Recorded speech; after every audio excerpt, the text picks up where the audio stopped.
Assalamualaikum warahmatullahi wabarakatuh. Selamat malam, Akang Teteh dan teman-teman semuanya. Sebelumnya, mari kita panjatkan puji serta syukur kepada Tuhan Yang Maha Esa karena berkat rahmatnya kita bisa hadir di Study Club pada malam hari ini dengan sehat walafiat. Sebelumnya, perkenalkan, saya Helmi Sultan Muhammad yang akan menjadi moderator pada acara Study Club malam ini dan juga yang akan menuntun acara Study Club malam ini dari awal hingga akhir. Oh ya, saya ingatkan kepada teman-teman agar memperhatikan materi yang akan disampaikan dengan baik dan jangan lupa on kamera ya teman-teman. Ayo teman-teman on kamera. Oh ya, satu lagi, jangan lupa untuk mengisi absensi yang akan dikirimkan oleh panitia di kolom chat ya teman-teman. Oke, pada malam kali ini kita akan belajar web development yang akan dimentori oleh Kang Kevin. Karena Kang Kevin juga sudah hadir di Zoom meeting ini, mungkin kita sapa dulu dan juga sedikit kenalan lagi kali ya. Halo Kang Kevin, Halo, halo. bagaimana nih kabarnya hari ini Kang Kevin? Puji Tuhan, baik. Subhanallah. Lagi sibuk apa nih Kang Kevin akhir-akhir ini? Untuk akhir-akhir ini masih sama, sibuk lagi magang. Waduh, lumayan sibuk ya. Tapi hari ini udah siap kan Kang Kevin untuk memberikan materi yang keren. Siap, siap, siap banget malah. Oke, mungkin segitu dulu ya perkenalan dari saya dan mentor kita Kang Kevin. Karena Kang Kevin juga udah siap untuk memberikan materi yang keren. Pada hari ini mungkin kita lanjut ke sesi pembelajaran web development-nya ya teman-teman. Untuk Kang Kevin, dipersilakan Kang Kevin. Oke, izin masuk semua ya teman-teman.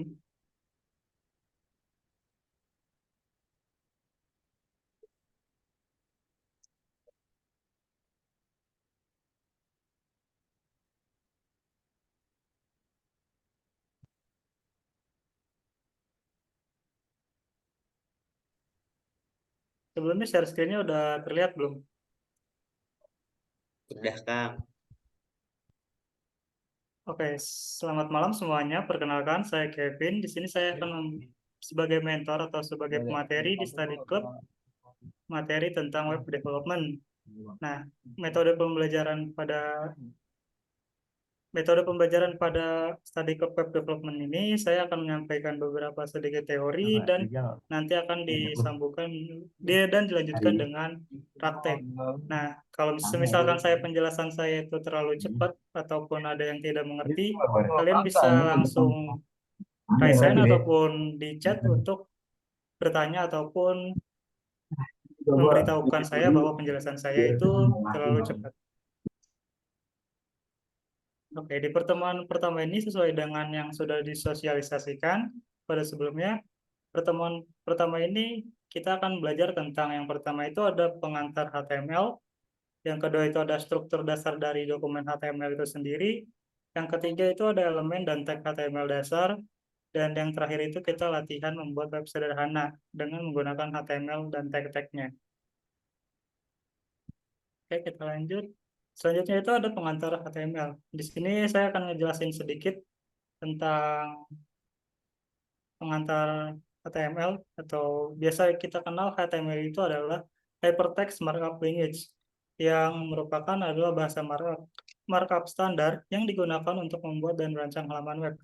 Jadi web yang kita gunakan pada setiap harinya, entah itu web dari YouTube ataupun lain sebagainya, itu adalah kumpulan-kumpulan tag yang dirancang dan digunakan oleh sebuah web dan ditampilkan oleh browser ataupun di-render istilahnya. Nah, bagian fundamental dari pengembangan web itu merupakan bahasa yang digunakan untuk mendadai struktur dan konten sebuah dokumen web. Jadi, yang teman-teman lihat di web-web pada umumnya, ya seperti ini, saya menggunakan Google Slide. Ini itu merupakan sebuah tag-tag yang disusun dan dirancang dan dirender oleh browser sesuai dengan peraturan dari tag tersebut.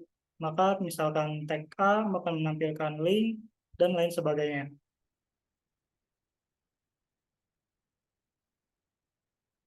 Oke, kita lanjut ke struktur dasar HTML.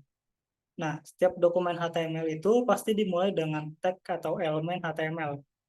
Nah, yang seperti udah saya tandain di sini, itu adalah merupakan tag HTML yang merupakan tag ataupun tandanya dokumen HTML itu dimulai dan diakhiri dengan elemen HTML dengan tag HTML, namun di depannya ada backslash. Nah, bagian utama dari sebuah dokumen HTML itu terletak di antara tag pembuka, body, dan tag penutup backslash body. Nah, jadi yang dirender di web itu adalah yang berada di dalam tag body. Nah, sehingga yang di dalam tag HTML itu yang dirender hanya body. Entah itu ntar setelah tag HTML itu ada heading, terus ada style dan lain-lainnya, itu tidak dirender karena yang dirender itu hanyalah yang di dalam tag body. Nah, kita lanjutkan ke struktur dasar HTML. Di sini merupakan struktur dasar HTML, di mana diawali dengan tanda seru doctype HTML. Ini merupakan untuk menginisialisasikan bahwa dokumen tersebut merupakan sebuah dokumen HTML. Selain kita menggunakan extension .html, kita akan menginisialisasikan bahwa itu adalah dokumen HTML dengan mengawali dengan tanda seru doctype HTML. Lalu dilanjutkan dengan tag HTML dan diakhiri dengan tag HTML. Di sini kita juga ada tag head, lalu di dalamnya ada title. Nah, web ini akan dirender yaitu di dalam body-nya.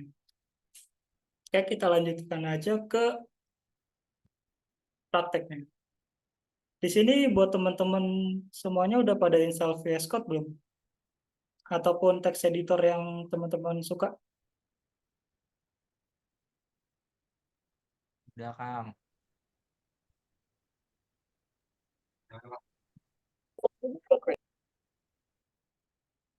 Oke, kalau udah kita bisa langsung praktek aja untuk pengantar HTML ya. Kita buka VS Code kita.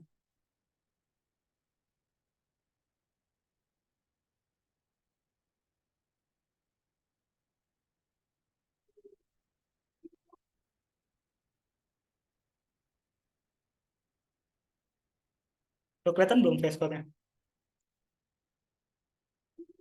Sudah, Kak. Sebentar. Nah, kalau VS Code-nya udah dibuka, teman-teman bisa pencet atau klik file di sini, lalu open folder. Nah, di open folder ini teman-teman taruh aja di desktop. Nah, terus di sini klik ke kanan, new, terus pencet folder. Di sini ketik aja pertemuan study club. Study club.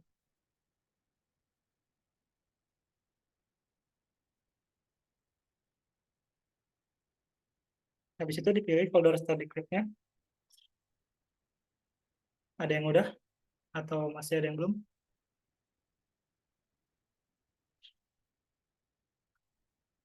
Kalau kecepatan bilang aja ya, ntar biar diulang. Nah, kalau udah di-select aja foldernya. Ini klik aja yes.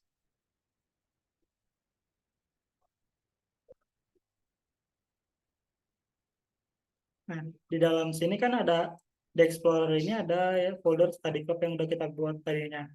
Nah, di sini buat aja lagi sebuah folder yang bernama pertemuan 1.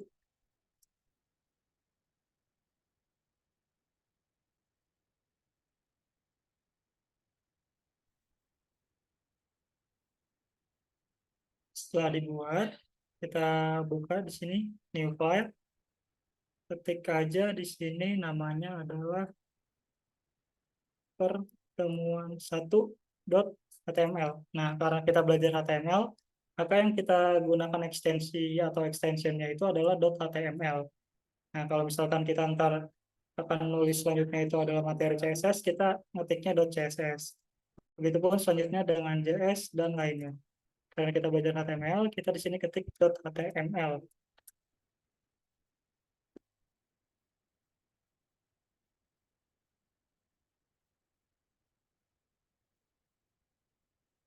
Oke, kalau kita lanjutkan ya. Nah, yang tadi sesuai tadi yang ada di slide. Ulang.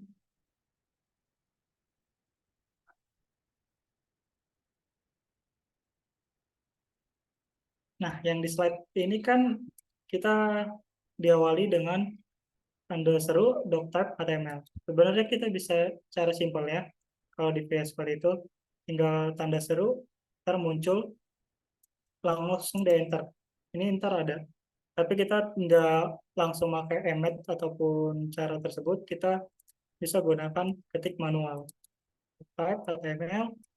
Ini adalah sebuah penginisiasian untuk HTML ataupun dokumen HTML.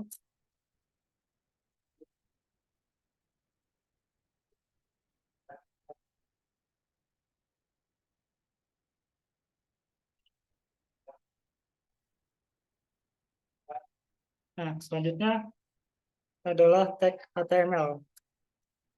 Ini kita akan membuat sebuah tag HTML.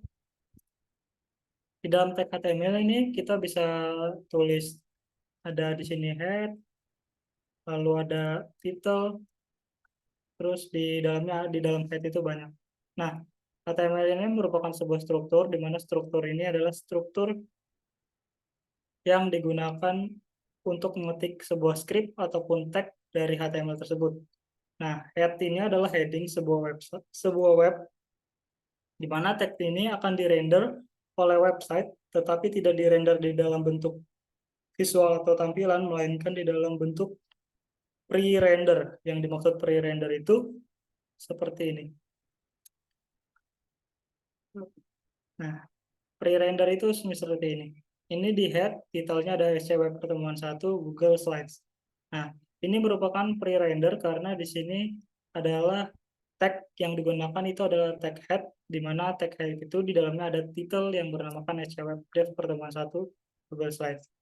Nah, selanjutnya ada lagi di dalam tag head itu ada yang namanya nge-link ke CSS ataupun JS. Nah, itu kita bisa lihat ataupun bisa tahu sebuah web itu nge-link ke mana, kita bisa kontrol U aja. Misalnya kita buka dulu web Google Translate.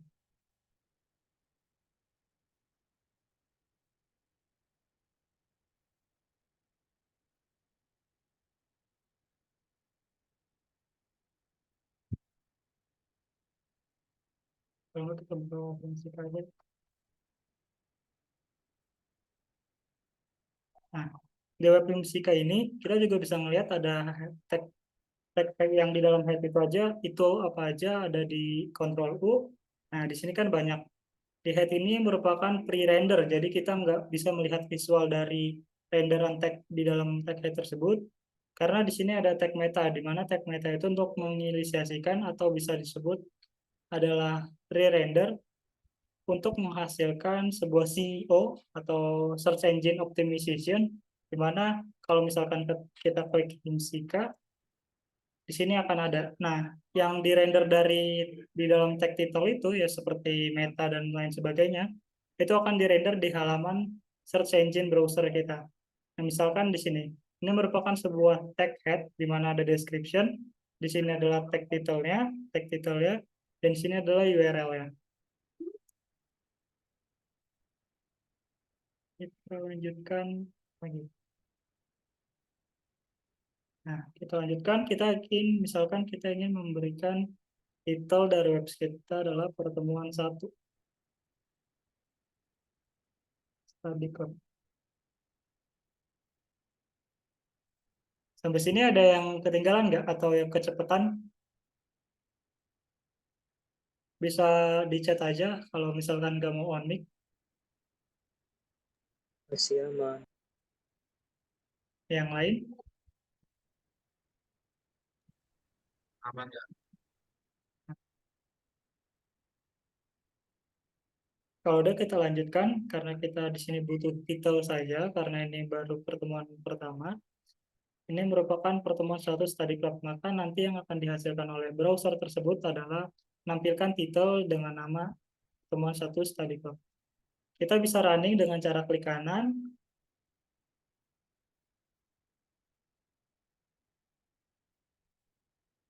Kita belum install extension, benar. teman-teman bisa install extension dulu. Di sini extension bisa install yang namanya web server.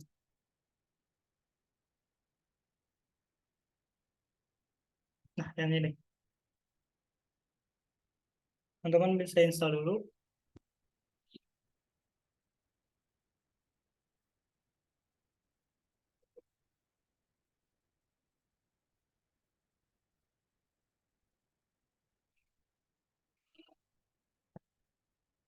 Kalau udah selesai install, udah pada selesai install belum?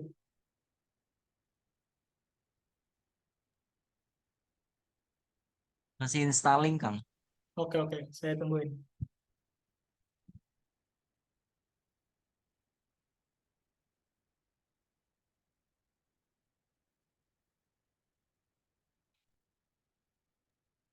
Udah, Kang, udah install. Oke, kalau misalkan teman-teman belum, bisa sambil didengarin dulu aja penjelasannya. Kalau udah itu klik kanan, terus open with live server.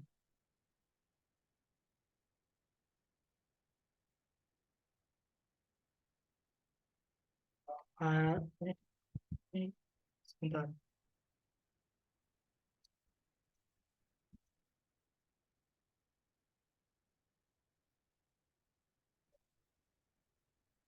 Nah,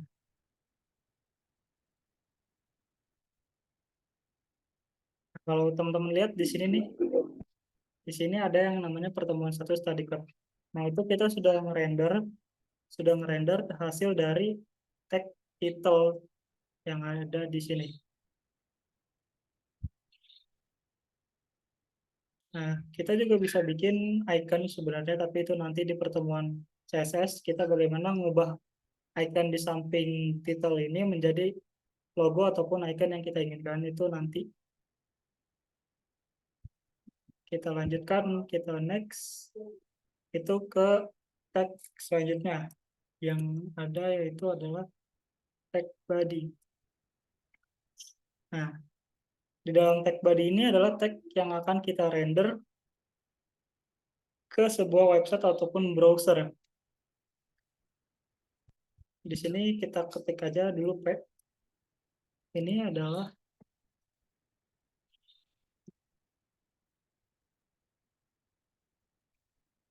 ini kita bisa tulis bebas.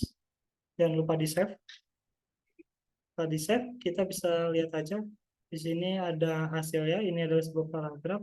Nah, ini adalah hasil render dari tag P yang ada di dalam tag body. Nah, jadi itu di dalam semua yang ada di dalam tag body itu akan dirender oleh sebuah browser dengan style ataupun bentuk yang sesuai dengan tagnya masing-masing.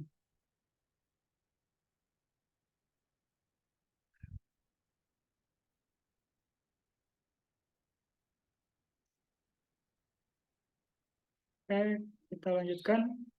Sampai sini ada yang ketinggalan nggak? Masih install live servernya. Oke. Benar, Kang, masih ngetik code-nya. Oke, yang tadi install live servernya agak lama, bisa ikutin ini aja nih cara saya.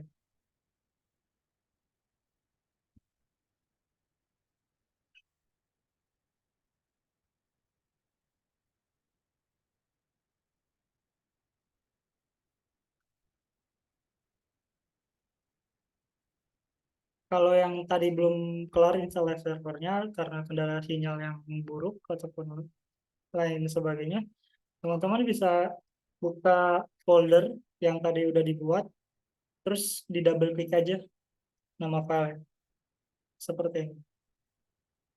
Saya contohin. Sini tadi kan saya buka di desktop. Nah, di desktop saya bikin folder study club, ada pertemuan satu. Di sini bisa di double klik aja.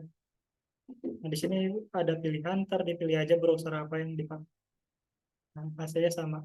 Yang membedakan live server sama kita buka cara manual itu adalah kalau live server ketika kita save file HTML-nya, itu di live server akan otomatis reload. Tapi kalau kita bukanya manual, itu kita harus Ctrl R ataupun refresh webnya sendiri secara manual.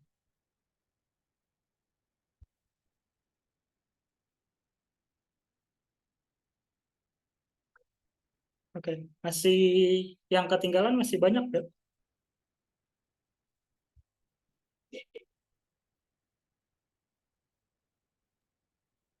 Bener Kang, masih ngetik.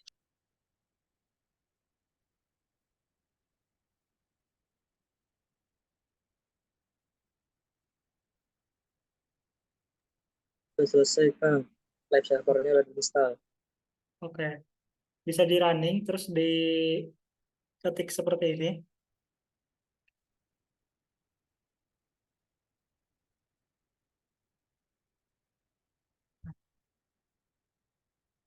Kita bisa lanjutkan ke materi berikutnya.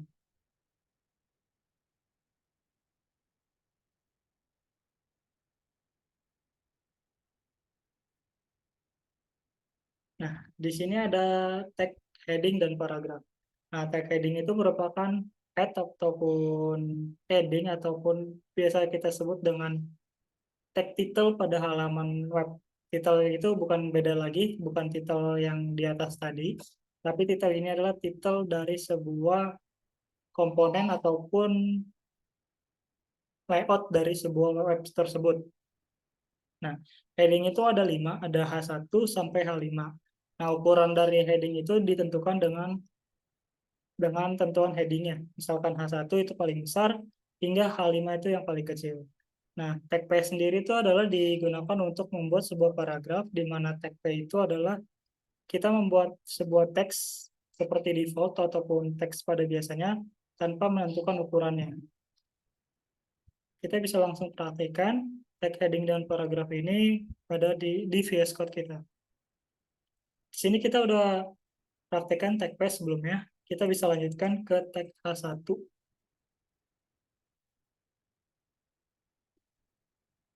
Nah, teman-teman bisa langsung aja tag H1, terus bintang, terus 5. Nah, selanjutnya bisa enter. Ataupun kalau misalkan kayak gitu ribet, kita bikin manual aja H1. Di sini ketik aja di dalam H1 itu adalah sebuah teks yang mau kita render. Di sini ini adalah H1. Nah, kita bisa save. Kita lanjut aja sampai H5.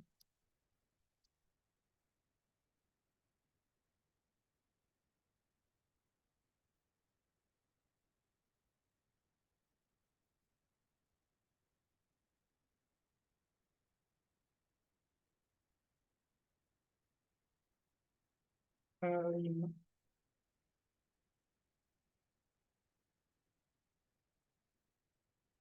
Bisa diketik dulu kodenya.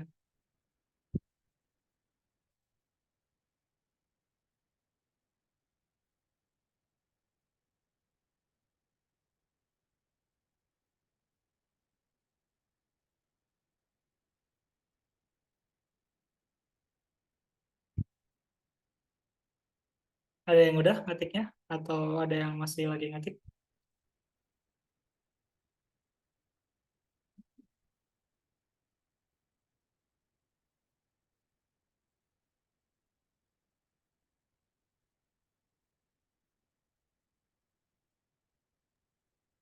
Udah Kang.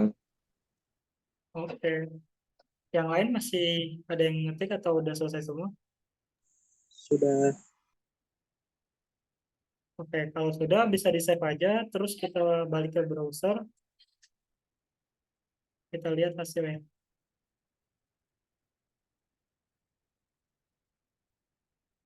Ini kalau misalkan kita pakai live server yang sudah saya jelasin sebelumnya, ini bisa langsung refresh otomatis. Kalau yang enggak, kita bisa refresh sendiri. Nah, di sini ada perbedaannya. Nah, kalau heading itu kita akan nulis sebuah tulisan ataupun teks dengan adanya ukuran, dan yang sudah pasti adalah dengan teks tebal atau di bold. Sedangkan paragraf itu adalah teks normal dengan ukuran yang normal tanpa di bold. Nah, yang pada baris pertama itu ada sebuah paragraf dari tag P, di mana tag P ini merupakan default teks ukurannya yaitu sama seperti H5, tetapi tidak di bold. Nah, yang ini adalah tag H1 atau heading 1, di mana tag heading 1 ini adalah tag yang paling besar, Dan selanjutnya ada tag H2, itu lebih kecil dari H1, dan H3 lebih kecil dari H2, H4 lebih kecil dari H3, dan H5 lebih kecil dari H4. Nah, yang membedakan di sini adalah penggunaannya. Nantinya saat penggunaan membuat sebuah website, kita akan lebih banyak menggunakan H1 dan H3 untuk menuliskan heading. Dan H2 serta H4 dan H5 itu jarang digunakan karena lebih biasa menggunakan tag P dan di styling menggunakan CSS untuk pengukuran besar dan tebalnya. Oke, sampai sini jelas ya? Atau ada yang kecepatan atau yang bingung? Kang, mau nanya Kang. Apa tuh? Berarti semakin misal H6, H7, H8 gitu Kang. Berarti semakin kecil ya Kang tulisannya. Nah, pada tag heading atau H itu cuma ada H1 sampai H5 saja. Tetapi yang dijelaskan, yang sudah Farhan bilang itu udah benar, H1 itu paling besar dan ke bawahnya itu paling kecil. Tetapi untuk heading itu mentok hanya di H5 saja. Oke, makasih Kang Kevin. Oke, sama-sama. Yang lain, ada yang masih bingung atau kecepatan?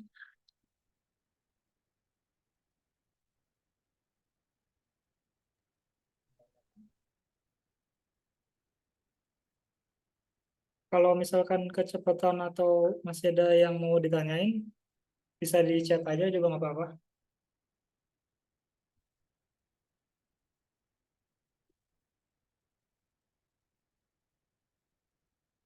Oke, gimana? Bisa dilanjut ya?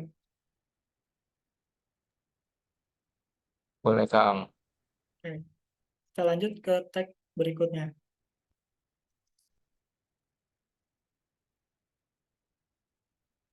Selanjutnya ada tag button. Nah, tag button ini adalah tag yang sering kita temui pada sebuah website seperti website untuk registrasi, login, dan lain sebagainya. Nah, tag button ini merupakan tag untuk kita membuat sebuah tombol yang dimana tombol itu akan mensubmit atau men-trigger hal lainnya yang ada di sebuah elemen atau komponen ataupun tag HTML yang ada di sebuah website. Nah, button itu memiliki properti. Nah, apa sih yang disebut properti? Properti itu adalah sebuah atribut ataupun sebuah atribut yang diperlukan ataupun yang dimiliki oleh tag itu tersebut. Setiap tag itu memiliki atributnya masing-masing. Nah, di sini ada button tag. Di sini ada sebuah properti ataupun atribut yaitu yang bernama tipe, di mana button itu hanya memiliki 3 tipe. Yang pertama, tipe button. Nah, kalau tipe button ini, kalau misalkan buttonnya itu ada di dalam form, nah maka button ini tidak akan nge-submit ataupun nge-reload sebuah websitenya. Tetapi kalau misalkan tipenya submit, maka jika diklik, form tersebut akan ke submit. Dan lalu ada tipe reset. Nah, kalau tipe reset itu, kalau misalkan kita memiliki sebuah form yang sudah diisi, dan kita klik buttonnya, maka form tersebut akan hilang isinya. Kita bisa langsung demokan satu persatu. Kita balik ke VS Code. Di sini kita kasih tag BR, saya kasih tag BR 2 kali untuk enter, lalu tag button. Nah, tag button sini ada tipe, di sini ada atribut tipe, di sini menunya ada. Nah, di menu ini jarang dipakai karena saya akan mendemokan hanya yang sering dipakai saja. Yang pertama kita akan tipe button. Misalkan ini adalah button. Nah, selanjutnya ada button. Tipenya itu adalah submit. Selanjutnya button dengan tipe reset.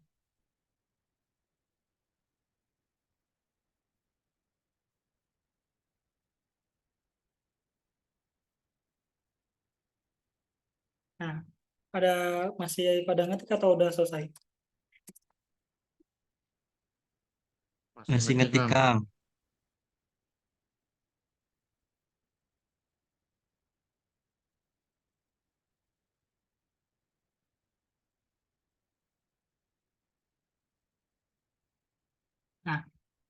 sekalian jelasin, di si sebuah tag itu memiliki atributnya masing-masing.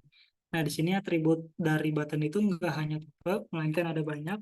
Kalau kita spasi, sini kita ketik aja, misalkan ada yang namanya part, terus ada yang namanya title, dan lain sebagainya. Nah, kalau misalkan teman-teman udah install extension, ntar ketika teman-teman spasi, di sini itu ada muncul banyak sekali atribut-atribut yang dimiliki oleh button. Nah, di sini juga ada tag P, ada kelasnya, ada kelas itu buat menentukan sebuah kelas dari tag tersebut, dan ada title. Nah, kalau title ini fungsinya itu kalau misalkan kita hover, nanti kita akan lihat, oh itu buat apa sih fungsinya gitu.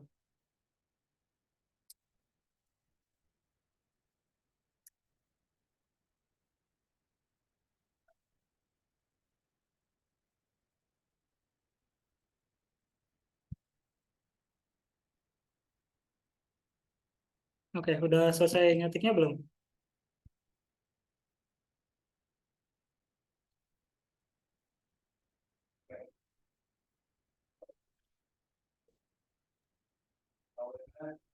Udah, Kang. Oke, kalau udah di save aja, terus balik ke browsernya. Nah, di sini ada 3 button yang udah kita buat. Nah, kalau kita klik, itu nggak akan terjadi apa-apa. Nggak akan terjadi perbedaan apa-apa. Karena button itu pada umumnya digunakan di dalam sebuah tag form.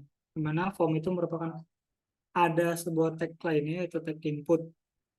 Nah, di sini kita bisa masukkan ke dalam tag form, kita cut, Ctrl X, atau klik kanan, terus cut, lalu kita ketik form. Di sini atribut actionnya dihapus saja. Lalu di sini kita buat input. Input di sini, lalu di sini button ya. Dalamnya ada input dan button.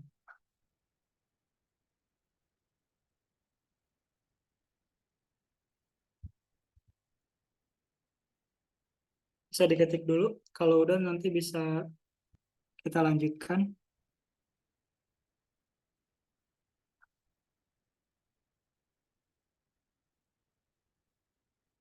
Udah selesai buat ngubahnya.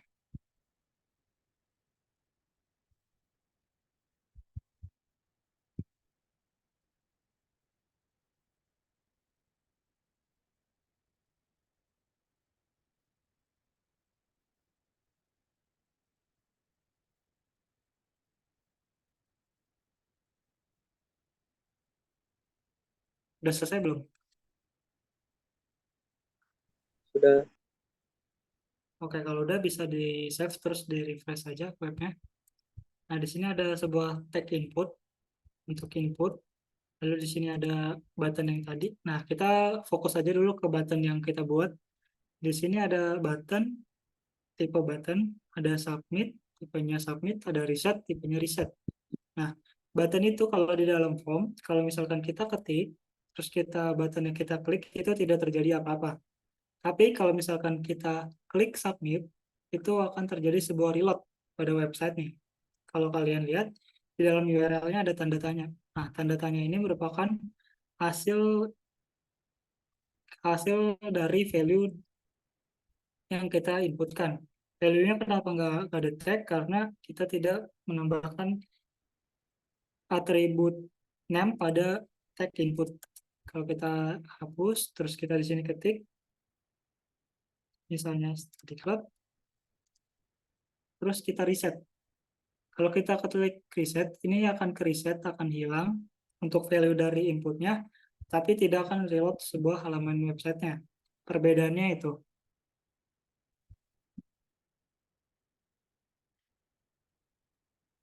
Nah, udah pada paham belum?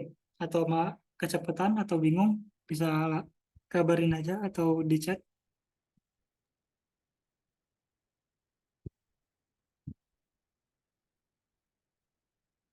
Kang, izin tanya. Ya, Bukan izin tanya sih. Boleh lihat kode codingannya lagi nggak, Kang? Oke, ini.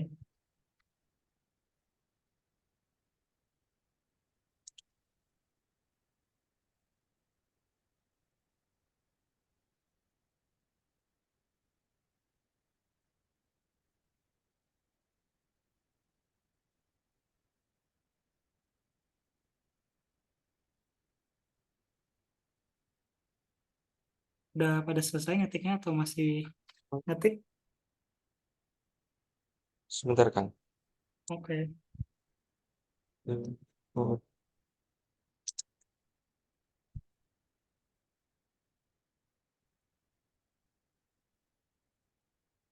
Nah, di sini ada tag input. Yaitu tag input itu akan kita bahas setelah ini. Karena tag input itu ada macam-macam dari atribut yang akan kita bahas. Nah, tag form ini merupakan form-form yang ataupun jika kita ingin membuat sebuah inputan, maka tag input ini harus berada di dalam tag form.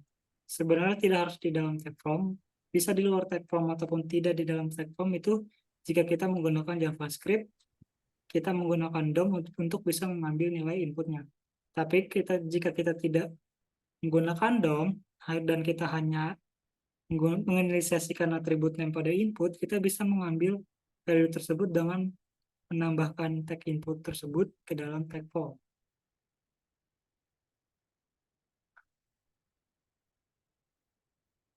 Udah selesai ngetiknya? sudah, Kang. Oke, kita lanjut ke tag selanjutnya.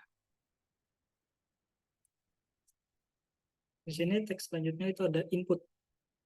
Nah, di dalam tag input ini ada bermacam-macam tipe dengan kegunaan dan fungsinya masing-masing. Nah, kita bisa yang pertama itu ada input tipe button. Nah, input tipe button ini kita bisa membuat button tanpa menggunakan tag button itu sendiri. Kita bisa menggunakan tag input dengan tipe button dan menghasilkan sebuah button. Nah, kita juga terdapat tag input dengan tipe checkbox. Checkbox itu yang centang ataupun checklist. Nah, selanjutnya ada input tipe date untuk kita mengambil sebuah tanggal.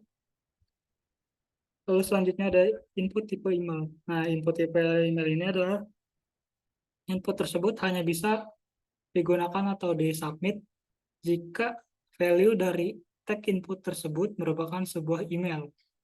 Nah, selanjutnya ada tag input tipe file.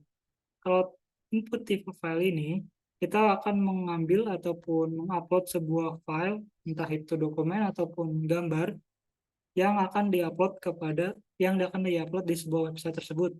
Selanjutnya ada tipe number, password, radio, reset, submit, text, dan URL.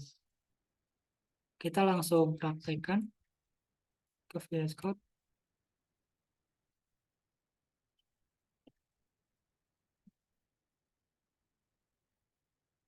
Sini kita bikin input.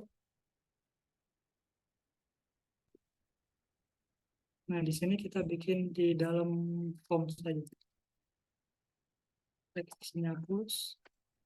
Sini yang pertama itu adalah input tipe button.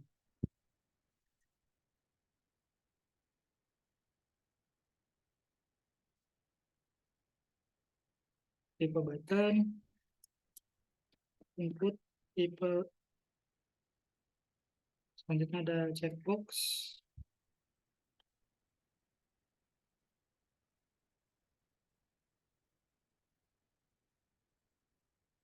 tipe date,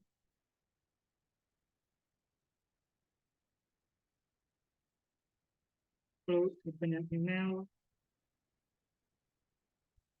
Kita di sini saya contohin yang sering digunakan saja ya.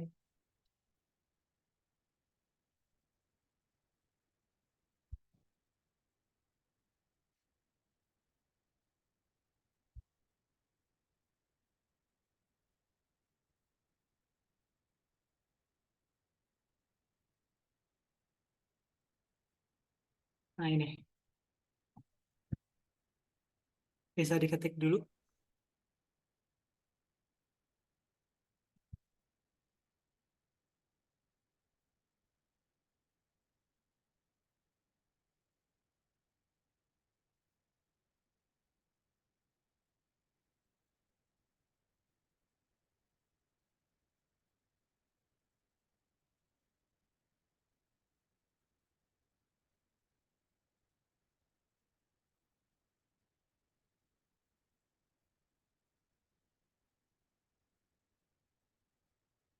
Apakah sudah ngetiknya?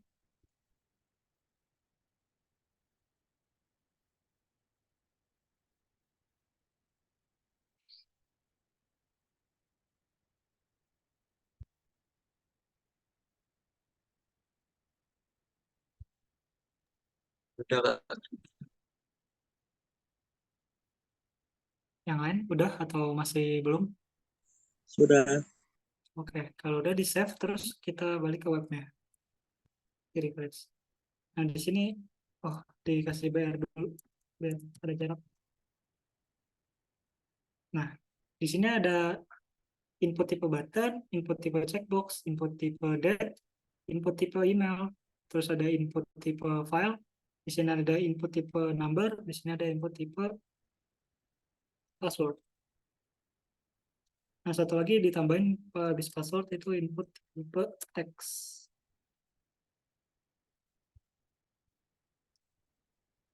Nah kita bisa coba aja di sini button. Nah value button tadi yang kita sudah buat ini itu adalah untuk menginisiasikan button tersebut dengan name button ataupun title apa. Kalau kita hapus di sini value-nya, di sini nggak ada nama buttonnya. Selanjutnya ada input tipe checkbox. Input tipe checkbox ini adalah untuk checklist ataupun untuk centang. Selanjutnya input tipe date. Input tipe date pada default-nya itu merupakan dengan format DD, MM, YYYY.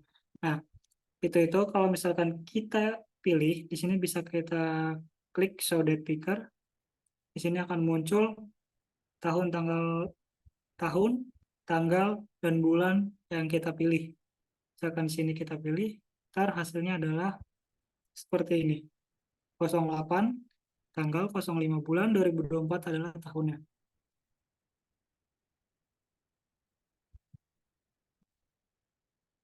Selanjutnya yaitu ada input tipe email. Nah, di sini ada email. Nah, email ini kalau misalkan ntar ada button submit, kalau misalkan dia tidak ada add di belakangnya, add terus add Gmail dan titik, ataupun nama domainnya, itu nggak akan bisa disubmit, ataupun validasinya error, karena input tipe yang kita gunakan adalah tipe email, yang dimana mengharuskan sebuah pengguna menginputkan atau memasukkan email ke dalam input tersebut. Selanjutnya ada input tipe file. Kita di sini bisa milih file yang kita pilih. Misalkan ini. Nah, di sini ada nama file yang kita sudah pilih. Nah, input tipe file ini biasanya kita gunakan di dalam sebuah form untuk mengupload ataupun untuk memverifikasi dokumen dari user ataupun pengguna. Selanjutnya ada input tipe number. Nah, input tipe number ini kita hanya bisa memasukkan atau mengetikkan number. Tetapi di sini ada sebuah validasi yang entah dari mana, itu dari sananya kita bisa memasukkan huruf E, karena huruf E tersebut merupakan kalau menginisiasikan angka ataupun number yang lebih dari berapa digit gitu. Nah, selanjutnya ada input tipe password. Nah, input tipe password ini digunakan untuk kita membuat sebuah formulir atau form yang dimana field tersebut atau inputan tersebut tidak bisa dilihat karena field tersebut atau value tersebut adalah sebuah kerahasiaan. Di sini bisa kita lihat. Nah, di sini kalau misalkan kita lihat di sini ada tombol mata. Nah, tombol mata ini hiraukan saja karena ini bawaan default dari browsernya, karena di browser lain itu kalau nggak salah nggak ada. Nah, ini merupakan sebuah input type password, dan di mana inputan yang kita ketikkan itu akan menjadi sebuah titik ataupun bintang, tergantung browsernya. Nah, selanjutnya ada input tipe teks. Input tipe teks ini kita bisa mengetikkan huruf, angka, simbol, dan lainnya. Nah, itu penjelasan dari tag input.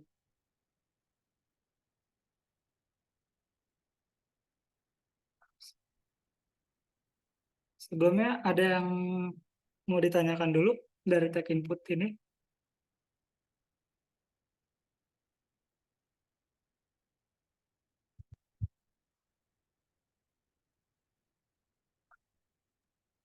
Teman saya.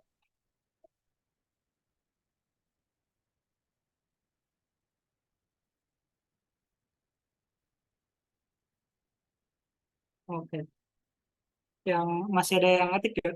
Atau udah pada selesai semua? Saya. Saya belum, Kang. Oke, oke.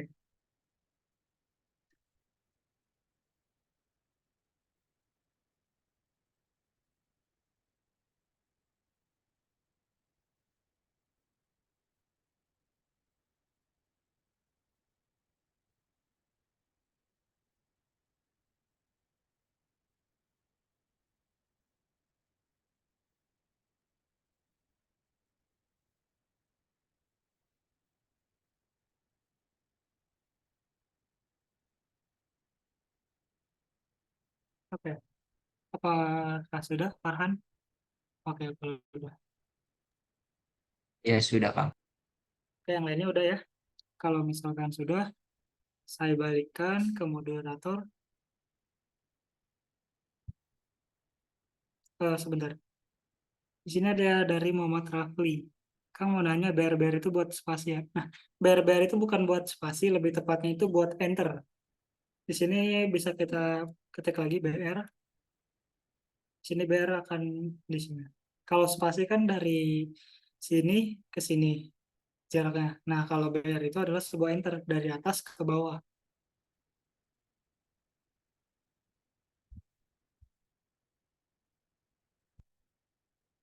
Oke. Untuk saat ini dicukupkan dulu. Kita akan ice breaking terlebih dahulu. Saya kembalikan ke moderator. Terima kasih. Oke, terima kasih Kang Kevin. Untuk sekarang kita istirahat ya teman-teman. 5 menit untuk istirahat.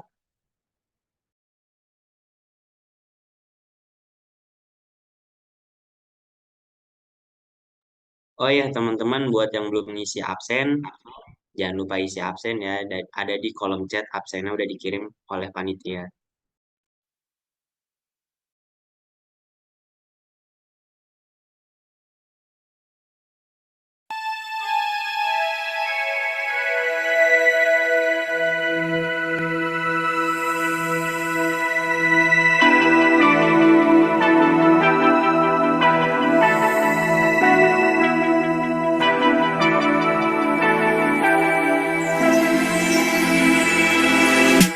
Gayung bersambut karena rayu. Siapa sangka ini jadi serius. Merakit ke hulu perlahan lalu. Siapa sangka hati ikut tersentuh. Oh, dia aku sama tahu ceritanya. Sedang di dalam gelora yang seru. Dia aku sadar rindu mengakui. Senang di dalam gelora yang sama. Senandungkan lagu cinta melulu.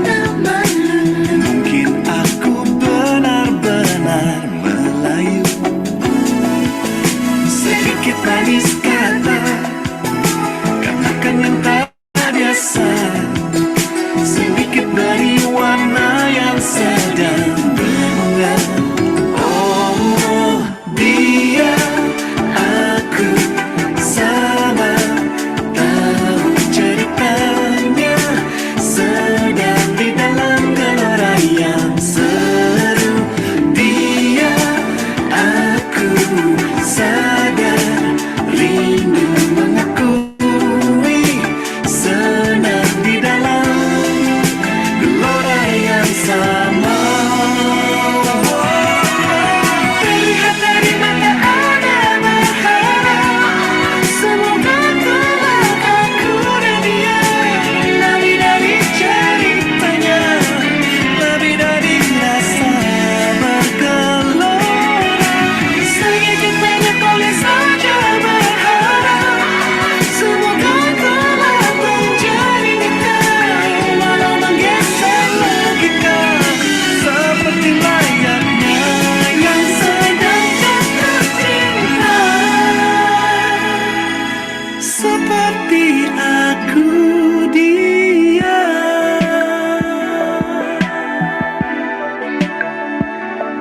Ceritanya kita sedang du-du-du-du, yang seru dia, aku sama tahu.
Oke teman-teman, mari kita cukupkan untuk ice breaking dan istirahatnya. Mungkin kita bisa lanjutkan untuk pembelajarannya. Untuk Kang Kevin, dipersilakan untuk melanjutkan pembelajarannya. Oke, kita lanjutkan pembelajarannya ya.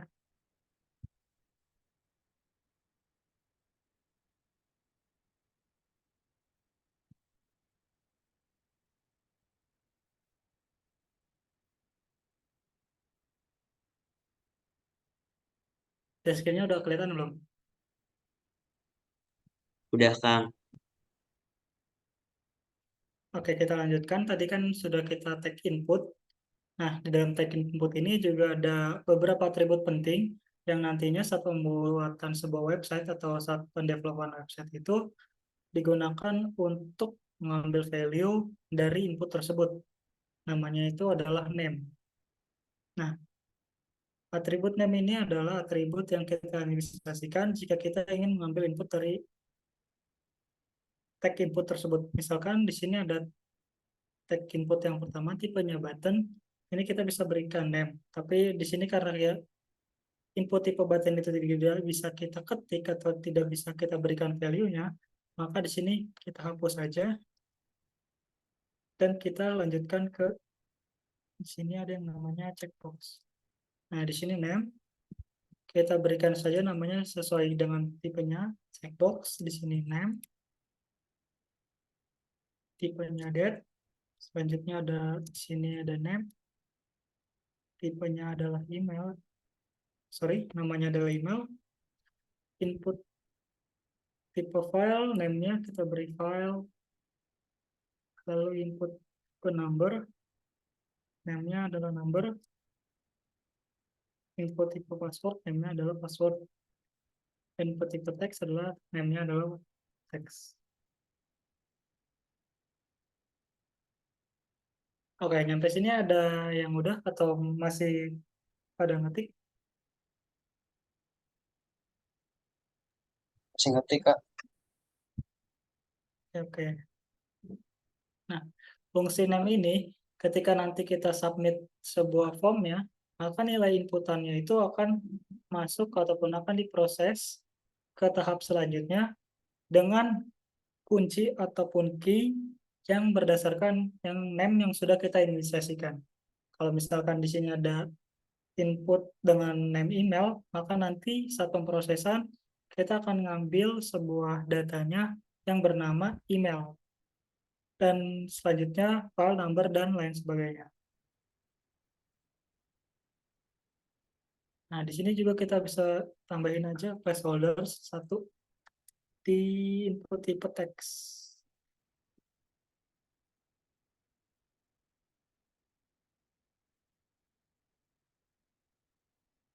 Placeholder ini merupakan sebuah atribut dari tag input, di mana placeholder ini ketika defaultnya kosong ataupun ketika halamannya itu baru kita akses, tag input ini akan menampilkan sebuah placeholder ataupun bayangan yang bernamakan enter your name ataupun value yang kita tuliskan. Begitupun tag placeholder ini tidak hanya bisa digunakan di input tipe teks, tapi bisa di input tipe lainnya yang bisa melihatkan bahwa input tersebut kita harus beritahukan kepada pengguna bahwa input tersebut digunakan untuk apa. Sini kita tambahin button tipenya submit.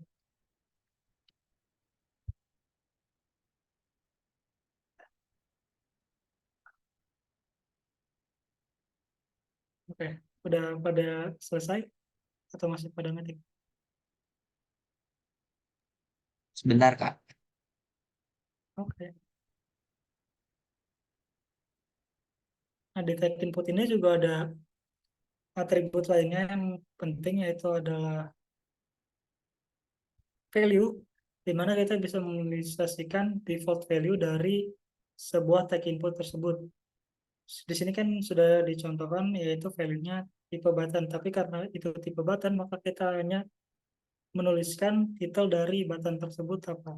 Tapi kalau untuk tag input lainnya, maka ketika input tersebut, halaman tersebut kita kunjungi dan tag tersebut memiliki value default, maka tag input tersebut tidak kosong melainkan menampilkan value yang sudah kita berikan sebelumnya.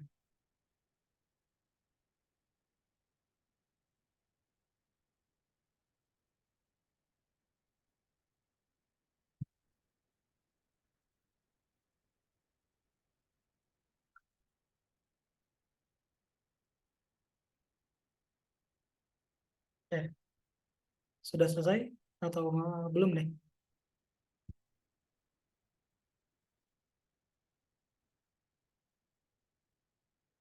Sudah, oke.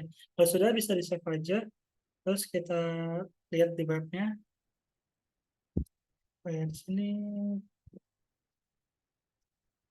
submit. Nah, submit.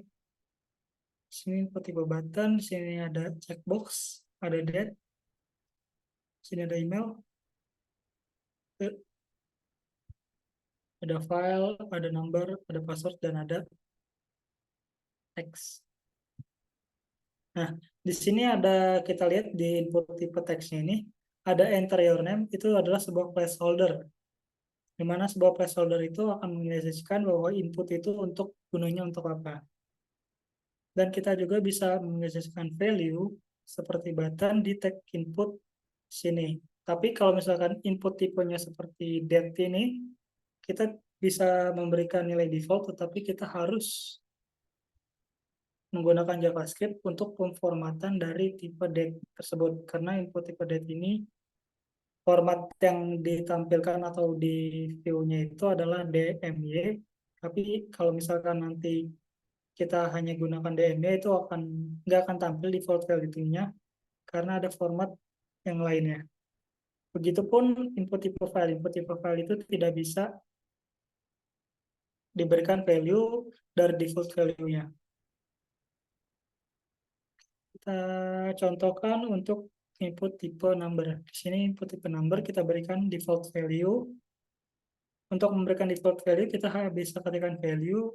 Misalnya di sini value-nya 1, 2, 3. Kita save. Terus kita lihat perubahannya.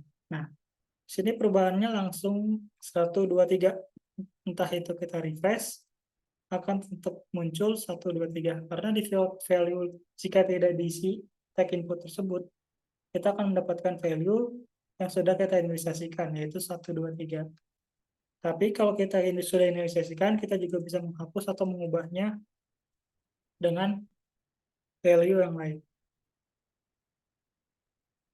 Oke, sampai sini jelas ya? Atau kecepatan?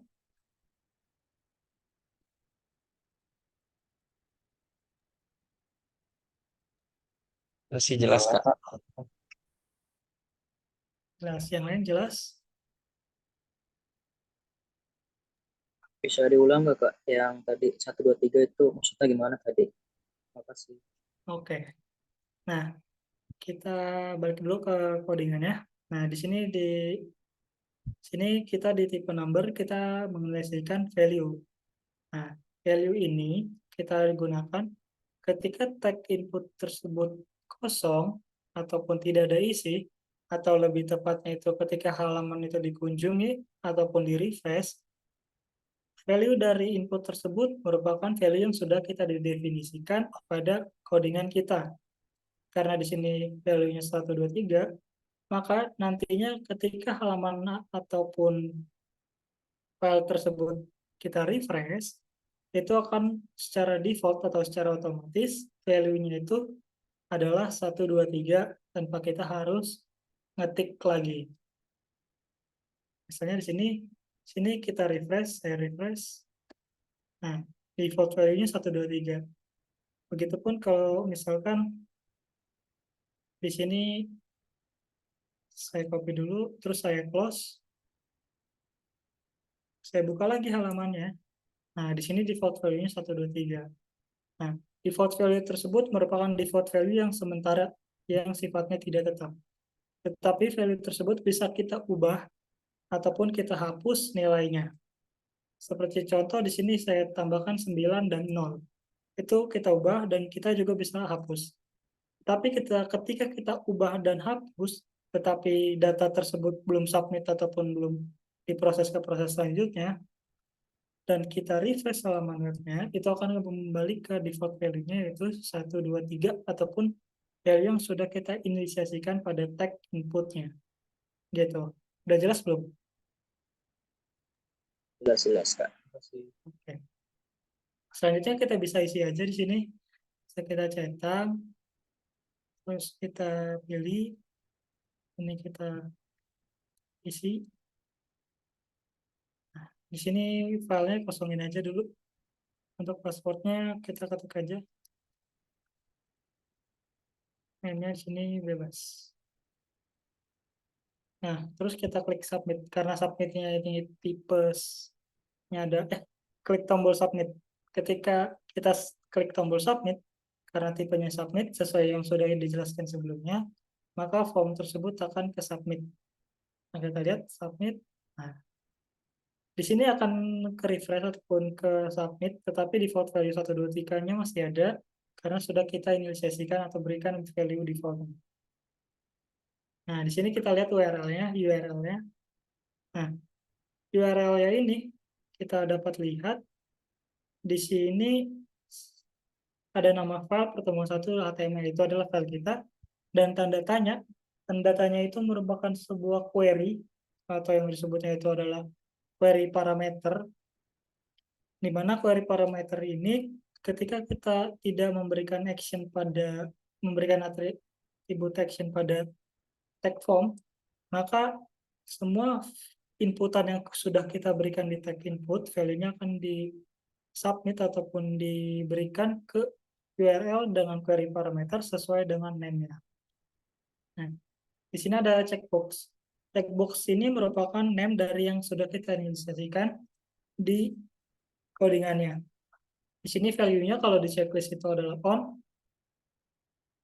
Nah, dan ini merupakan adalah query parameter ataupun nilai lainnya ataupun field lainnya yang berada pada tag maupun input tersebut. That di sini adalah name-nya, value-nya adalah 2024-507. Lalu ada email, di sini persen merupakan add, persen 40 itu adalah add, dan filenya kosong, dan numbernya 123 dan passwordnya adalah 123 dan teksnya adalah nama kita. Nilai ini ataupun name ini merupakan name-name dari inputan yang sudah kita berikan name-nya. Di checkbox kita berikan name-nya checkbox, maka di URL-nya akan tampil checkbox. Di sini name checkbox. Misalkan di sini kita ganti checkbox-nya jadi checklist, kita save, kita refresh. Di sini kita klik, terus kita submit, maka checkbox tadi itu akan berubah jadi checklist. Nah, semua name yang tadi itu akan ke-record di query parameter sesuai value-nya, karena value-nya tadi kosong, maka tidak akan bisa nilainya adalah 0 ataupun kosong. Nah, sampai sini jelas nggak untuk submit ataupun hasil submitnya? Jelas. Oke. Selanjutnya ada atribut penting yang lainnya, yaitu adalah misalkan di sini. Di email kita tambahkan require. Di name kita tambahkan atribut required. Required ini bisa kita inisiasikan false ataupun true. Di sini adalah tipe data. Tapi karena default required adalah true, maka kita berikan true saja. Kita save, terus kita balik, kita refresh. Nah, di sini input tipe email. Di sini kalau kita checklist, terus kita isi semua formnya.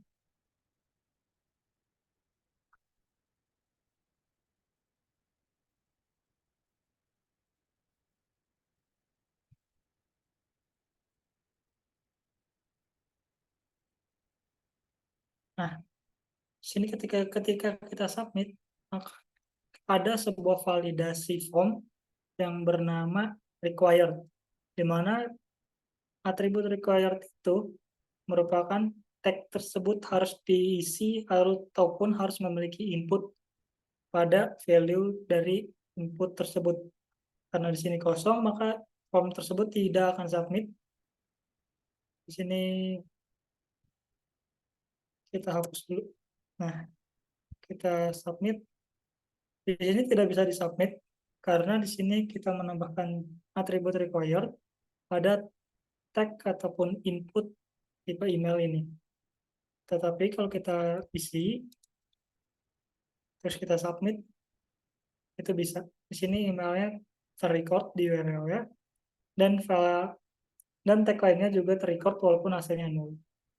Nah, selanjutnya itu ada yang namanya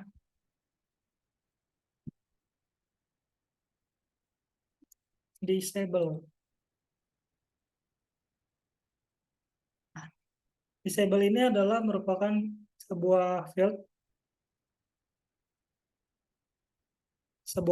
yang digunakan pada tag input, yang dimana jika inputan tersebut hanya ingin memberitahukan informasi kepada user, tetapi tidak bisa diubah ataupun diedit. Di sini kita tidak bisa mengubah, mau itu hapus ataupun diedit value-nya, karena ini merupakan sebuah atribut disable atau kita nggak bisa ngapa-ngapain, karena tag input tersebut sudah disable. Ada juga sama seperti tag disable, yaitu adalah di name kita tambahin read only. Read only. Nah, read only ini sama seperti disable, tapi yang membedakannya hanyalah kalau disable kita nggak bisa masukin kursor untuk ngetik, tapi kalau itu adalah kita nambahinnya read only, kita bisa seperti mau ngetik, tapi kita nggak bisa ngetik. Itu terus disable. Bedanya itu, tetapi pada umumnya sebuah website hanya menggunakan disable untuk memberikan informasi kepada user bahwa teks tersebut hanya bisa dilihat. Developer jarang menggunakan atribut read only dikarenakan di sini seperti bisa ngetik, karena di situ akan menurunkan ataupun mengurangi user experience dari user ataupun pengguna website kita yang nantinya. Seperti itu. Oke, nyampe sini sudah jelas atau mesti ada yang bingung?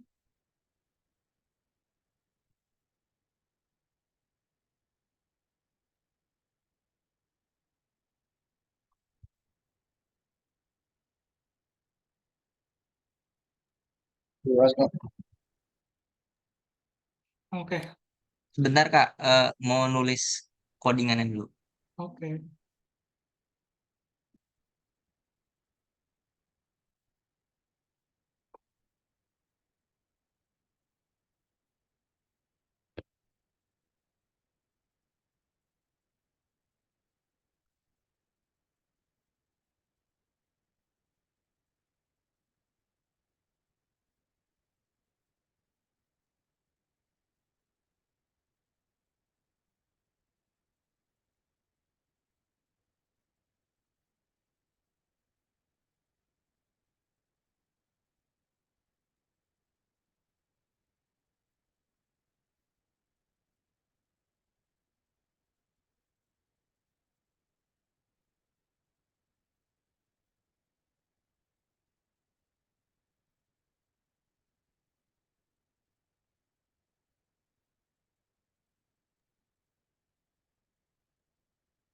Oke, apakah sudah?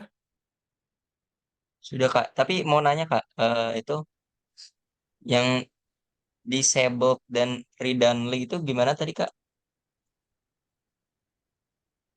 Kalau disable, di sini kita lihat ya, kalau di sini warnanya lebih agak beda. Lalu kita nggak bisa arahin kursor kita untuk seperti ngetik. Kan di sini kita bisa segini nih, kursornya beda simbolnya. Kalau di sini nggak bisa, ini hanya kursor biasa. Tapi kalau di read only, warnanya beda, lalu bentuk dari inputnya itu masih sama dengan input yang tidak memiliki atribut disable ataupun read only. Tapi di sini kita bisa arahin kursornya dan seperti ngetik, tetapi itu tidak bisa diketik. Seperti itu.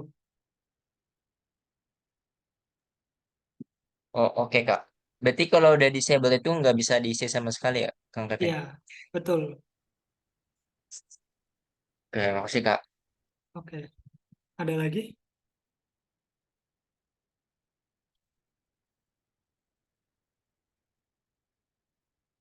Oke, kalau nggak ada, kita bisa bikin file baru di pertemuan 1. Sini file, namanya latihan.html.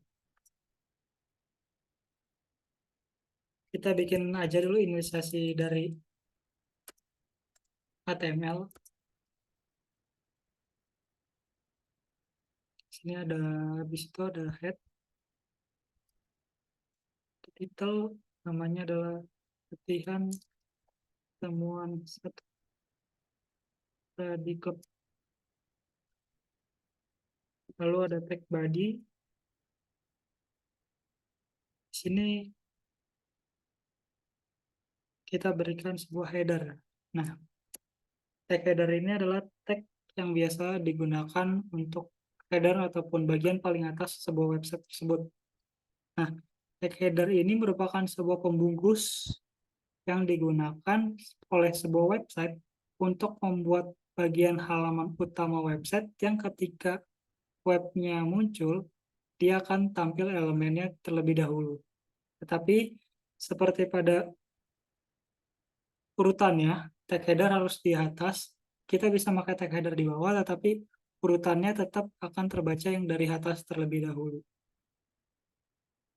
Di dalam tag header kita bisa ketikkan H1 di sini, H1 nama kita,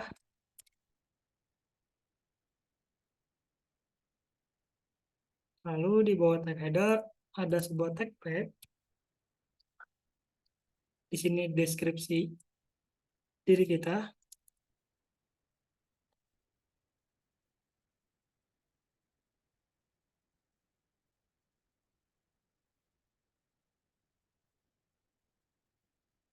Lalu di bawahnya kita beri tag BR atau tag BR. Oke, bisa diketik dulu atau ada yang sudah selesai?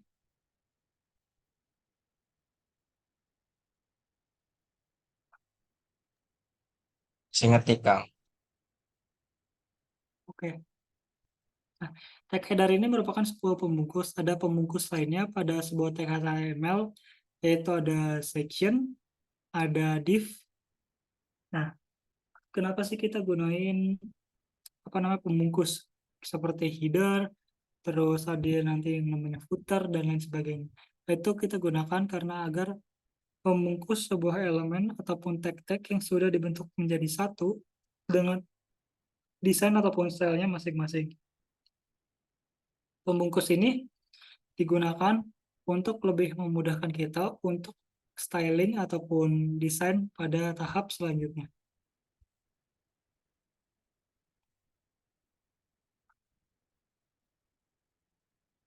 Oke, udah selesai? Udah, Kak. Oke. Kalau udah kita save aja, terus klik kanan, open with live server. Nah, di sini udah tampil punya kalian masing-masing.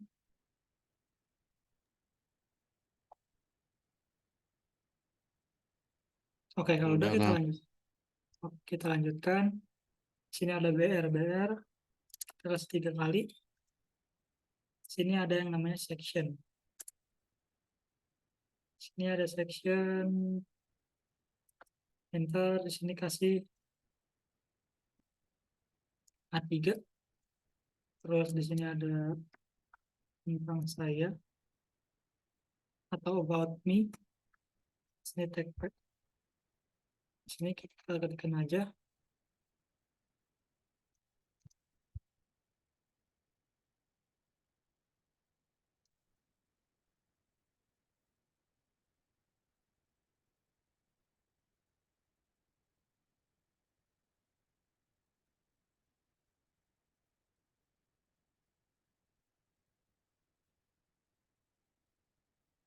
Nah, kita lanjutkan ke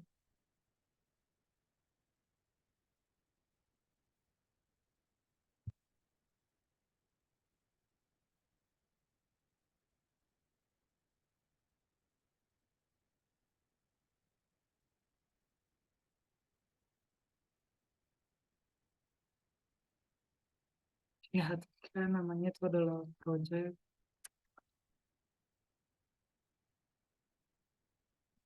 TK.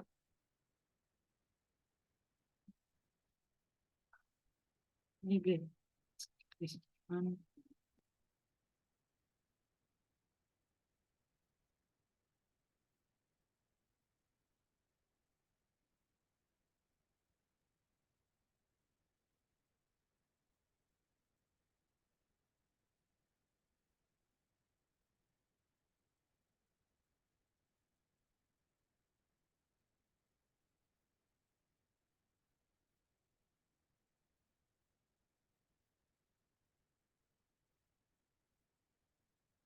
Nah, ketik dulu sampai sini.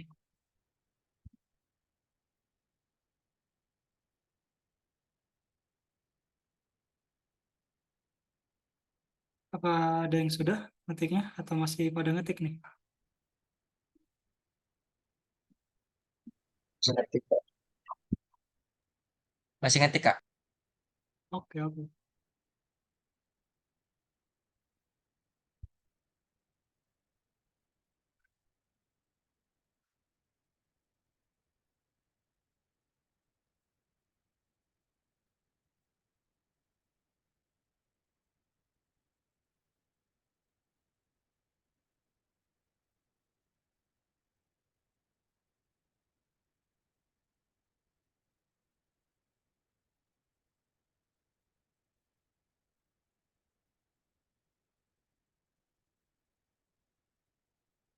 Oke, di sini ada tag baru ya, tag A. Nanti saya jelaskan.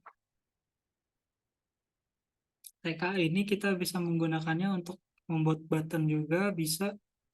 Terus kita juga bisa gunakan sebagai link untuk mengarah ke halaman lain ataupun ke file lainnya.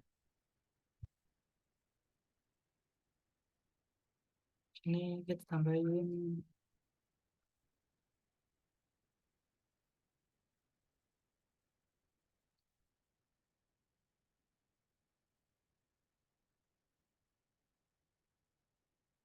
Nah, sudah belum mengertinya?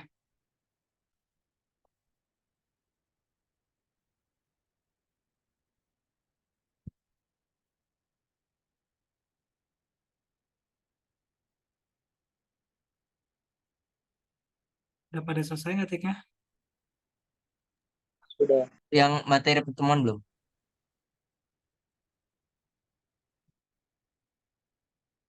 Oke, udah selesai ya. Oke, kita bisa save, terus kita buka aja browser ya. Di sini ada tentang saya dan media sosial. Nah, di sini kebanyakan.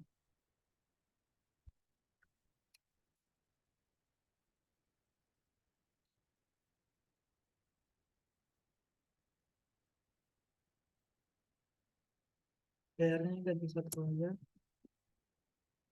Nah, di sini ada nama kita, terus tentang kita, tentang saya, terus ada media sosial yang sudah kita bikin. Nah, tentang saya ini sama seperti nama kita dan deskripsinya, tetapi yang membedakan hanyalah H3 dan pembungkusnya. Di mana pembungkus header ini saya gunakan paling atas, karena ini adalah untuk nantinya kalau kita udah belajar lebih mendalam tentang HTML, ada yang namanya semantik HTML. Nah, tag header ini merupakan salah satu sebuah tag semantik HTML yang nantinya akan digunakan pada saat development sebuah website. Selanjutnya ada section. Section ini sama seperti div. Di sini section yang kedua saya ganti jadi div. Section itu sama seperti div, tapi section itu lebih digunakan untuk menganalisasikan bahwa elemen tersebut yang dibungkus merupakan sebuah elemen atau bagian dari sebuah website apa. Misalkan di sini section. Biasanya section itu dinamai ataupun dikenali dengan yang namanya kelas. Kelas itu adalah untuk desain nantinya. Selanjutnya ada div. Div itu sama seperti section, tetapi div itu memiliki sifat yang namanya block. Jadi semua sifat display yang di dalam div itu akan defaultnya adalah block. Jadi ketika kita bikin div baru itu akan ke bawah. Kalau sifatnya itu adalah inline block itu sama akan ke bawah, tetapi kalau sifatnya adalah inline itu akan ke samping. Seperti tag input tadi.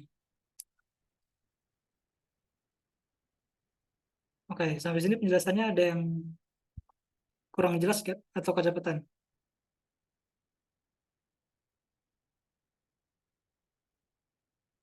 Section itu lebih ke bikin paragraf baru ya, Kak? Section itu merupakan section itu sebuah pembungkus. Nah, pembungkusnya itu bisa kita namakan, bisa kita gunakan section dan div. Section itu lebih digunakan kepada misalkan ini adalah tentang saya atau about me bahasa Inggrisnya. Nah, section itu nantinya kalau kita udah ke styling, section yang akan kita gunakan yang namanya class. Sini kelas untuk menginitialisasi. Kelasnya ini misalkan about me. Nah, di sini merupakan nantinya bahwa section tersebut adalah section untuk mengatur about me ataupun elemen ataupun bagian di website tentang about me ataupun tentang saya. Div juga bisa seperti itu, tapi div lebih general atau spesifik untuk mengatur ataupun memberikan layout ke sebuah elemen ataupun elemen-elemen HTML yang akan digabungkan atau disatukan.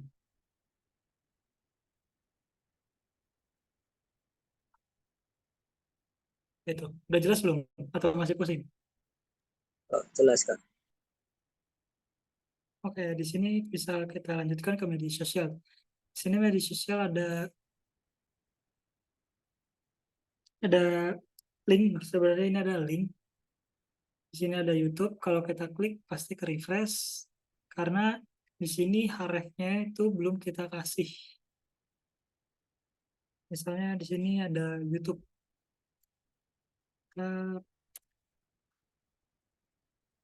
YouTube. Nah, YouTube kita kasih link YouTube.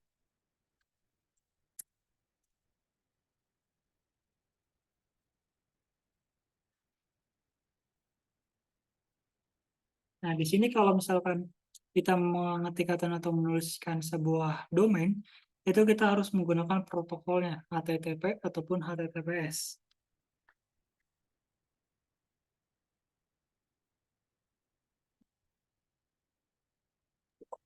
Kalau langsung youtube.com gitu nggak bisa ya? Itu ada beberapa browser yang support, tetapi ada beberapa browser itu yang nggak support. Nantinya ntar hanya ke sebuah hashtag URL, terus di URL-nya ini hanya hashtag youtube.com gitu. Itu tergantung browsernya. Itu biasanya yang nggak support itu browser yang versi lama.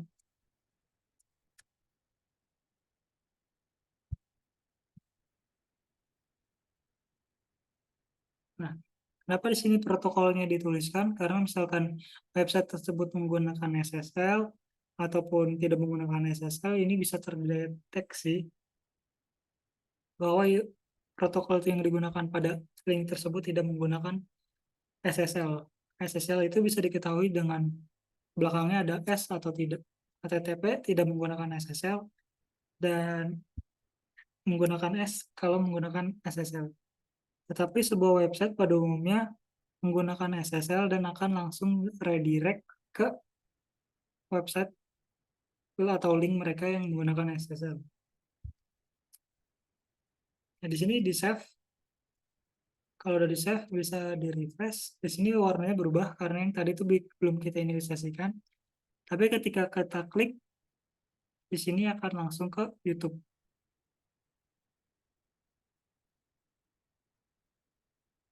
Nah, kita balik. Nah, setelah kita klik, pada umumnya ataupun secara default, tag atau tag link itu, setelah kita kunjungi href-nya ataupun link yang di dalam tag A tersebut, maka warnanya itu akan berubah menjadi lebih gelap.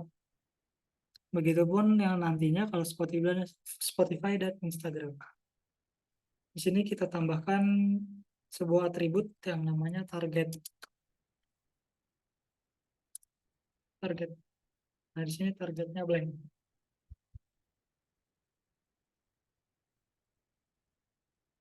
Kita refresh.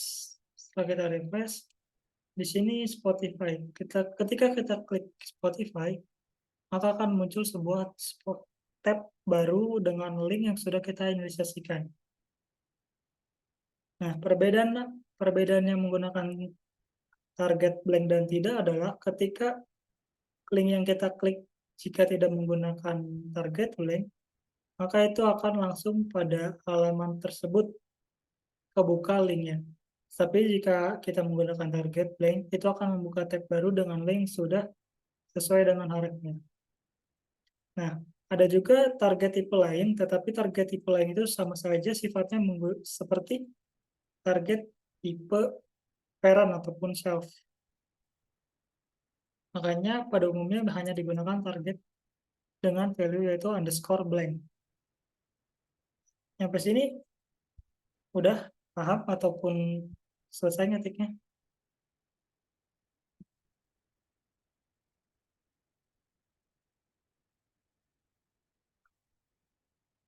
Ada yang kurang jelas ataupun kecepatan?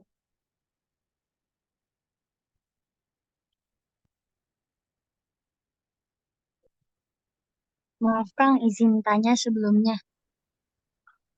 Ya, silakan. Kalau target blank itu tadi, kalau kita pencet linknya itu nanti linknya terbuka di tab baru ya Kang ya, gitu ya? Iya, betul. Kalau misalkan kita pakai target blank, itu nanti kalau kita klik linknya, maka itu linknya itu akan kebuka ke tab baru. Sedangkan kalau misalkan Dan kalau misalkan kita tidak menggunakan target blank, maka di halaman tersebut atau di web kita tersebut akan terbuka linknya. Nah, biasanya kalau misalkan kita menggunakan target blank itu untuk pengarahan ke sebuah halaman website ataupun link eksternal dari website kita. Jadi link yang tidak termaksud ke dalam website kita, maka itu biasanya digunakan target blank.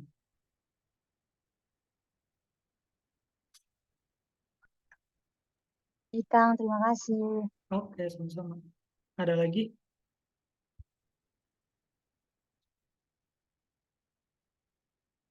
Oke, udah ya. Saya anggap udah jelas. Nah, selanjutnya ada materi pertemuan 1. Nah, dari YouTube hingga Instagram ini merupakan adalah link eksternal dari web kita. Misalkan kita mempunyai sebuah web dengan 2 file ataupun 2 halaman, yaitu ada pertemuan 1 dan latihan HTML. Sini pertemuan 1 merupakan file ataupun link internal dari website kita, dan Spotify, YouTube, dan Instagram merupakan sebuah link eksternal dari website kita. Nah, kalau misalkan kita menggunakan link eksternal ataupun nantinya kita menggunakan yang tidak memanggil file ya, kita harus menuliskan protokolnya.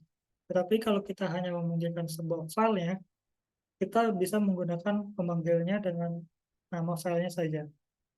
Tapi diawalkan dengan titik dan slash, lalu diikuti dengan nama filenya.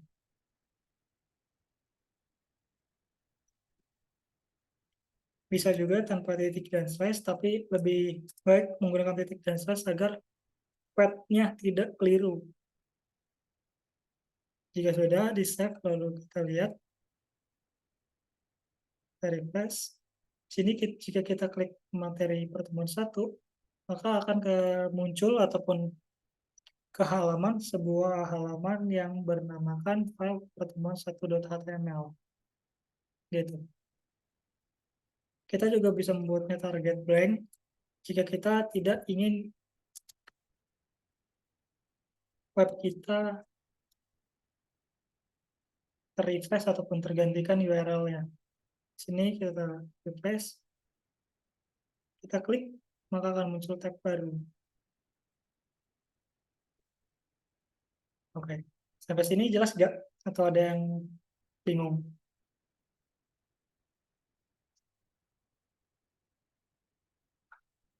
Jelas.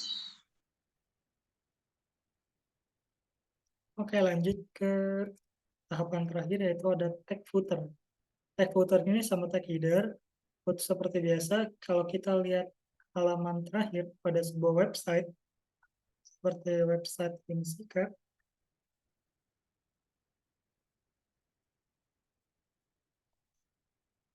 sini tag footer dari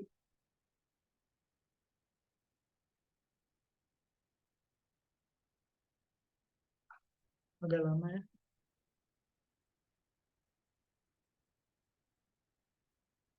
Kita buka Spotify.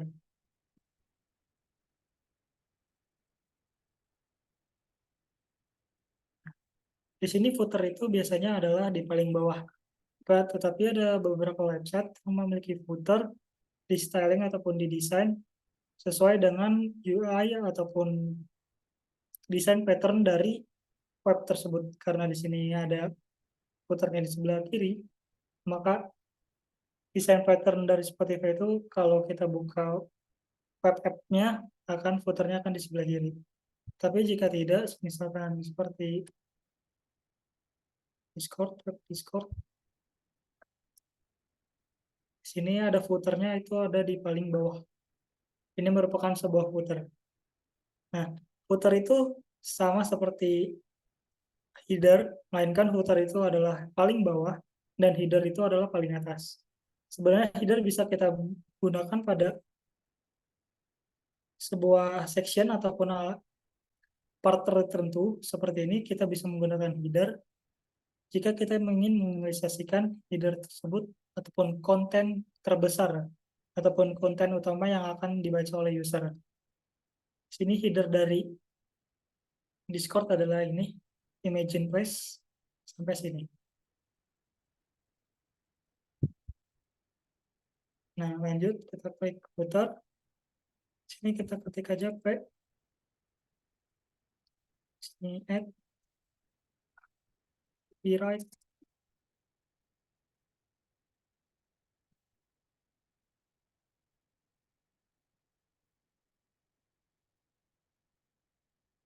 Ini bisa kita tulis nama kita.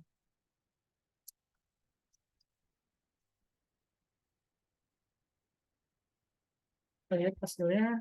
Di sini ada copyright. Nah, ini merupakan sebuah N dan copy ini adalah sebuah simbol yang ada pada HTML, di mana simbol tersebut akan menghasilkan tanda add untuk copyright dari sebuah website. Nah, copyright ini bisa menggunakan simbol seperti dan copy seperti ini, ataupun kita bisa menggunakan image dan icon dari luar, ataupun kita bisa download gambar icon copyright.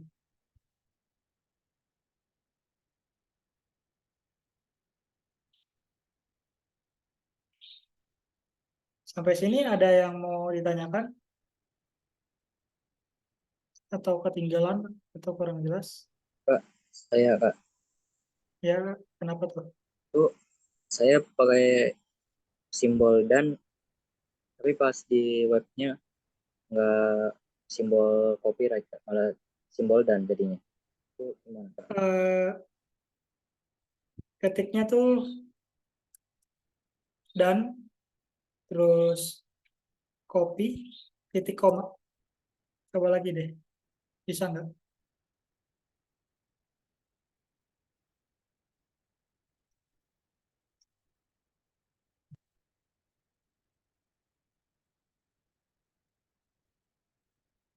Dan copy titik koma. Udah bisa belum?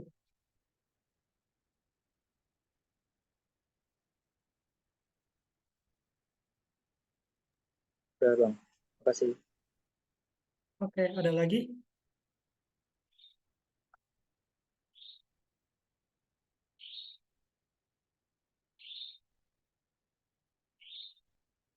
Oke, kalau udah nggak ada, untuk latihan HTML, kita udah membuat sebuah web sederhana, itu tentang informasi diri kita atau biodata kita. Sebenarnya di sini bisa kita tambahin lagi tentang project yang sudah kita buat sebelum-sebelumnya dan lain sebagainya. Dan di sini juga kita sudah mengimplementasikan beberapa tag HTML seperti button, input, paragraph, heading, link, dan beberapa pembungkus dari elemen HTML.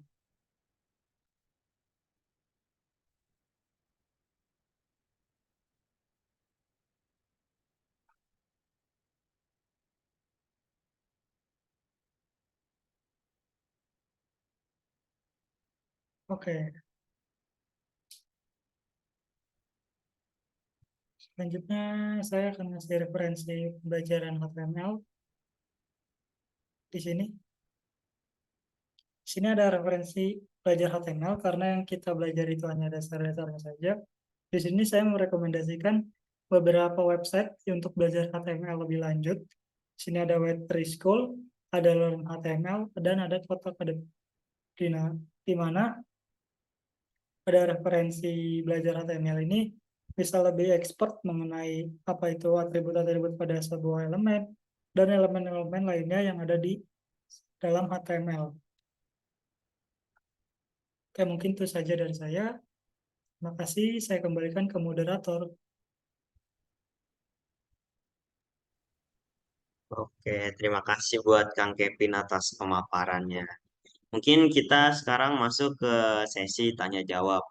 Ayo buat teman-teman yang mau tanya-tanya nih atau ada yang masih dibingungin, boleh nih langsung tanya-tanya mumpung ada Kang Kevin yang bisa langsung jawab.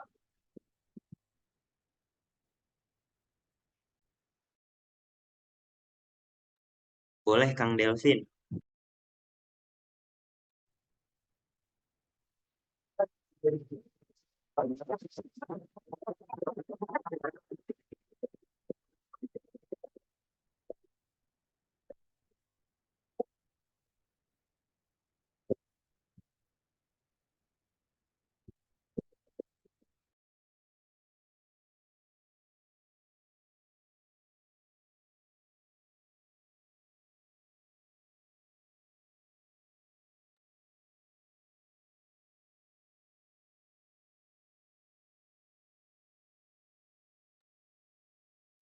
Boleh mungkin ada yang mau bertanya?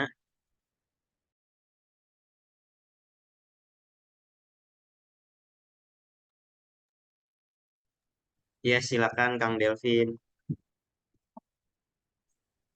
Boleh ke Jadi kita bikin web portfolio.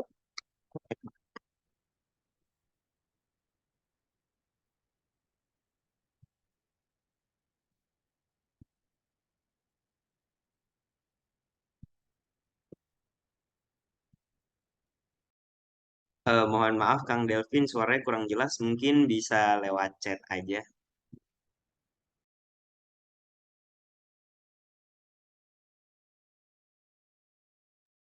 Buat teman-teman juga yang masih malu open mic, mungkin juga bisa bertanya lewat kolom chat. Dan juga saya ingetin sekali lagi buat teman-teman yang belum absen, mungkin isi absennya jangan sampai lupa.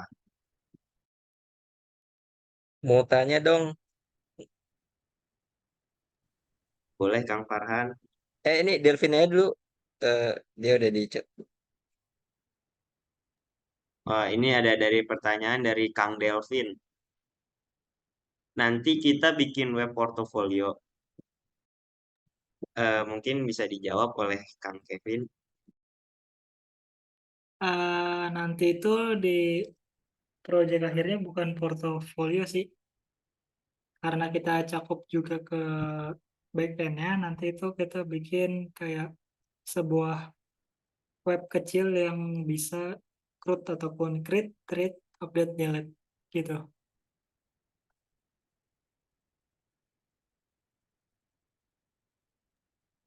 Apa terjawab Kang Delvin?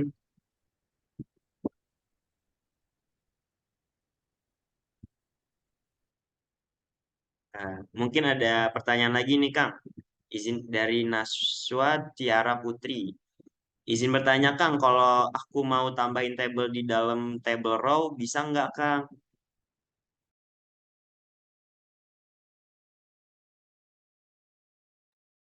Eh, Maksudnya table row gimana tuh?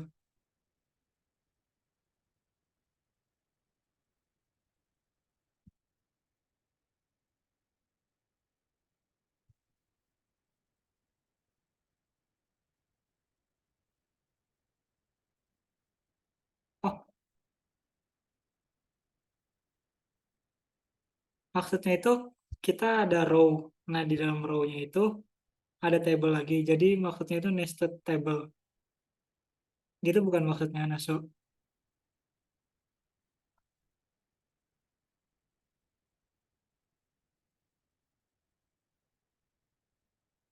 Nah, kalau nested table itu defaultnya itu nggak bisa kalau pakai HTML doang. Tapi kalau misalkan pakai library seperti ada jQuery, itu ada yang namanya data tables, itu bisa dibikin nested table. Udah kejawab belum?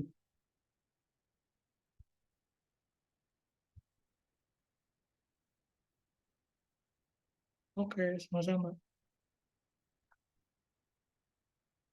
Ada pertanyaan lagi Kang dari Kang Raja. Biasanya kan kalau mau mengulang coding yang udah ada itu biasanya diblok dulu, baru pakai CTRL plus C dan CTRL plus V.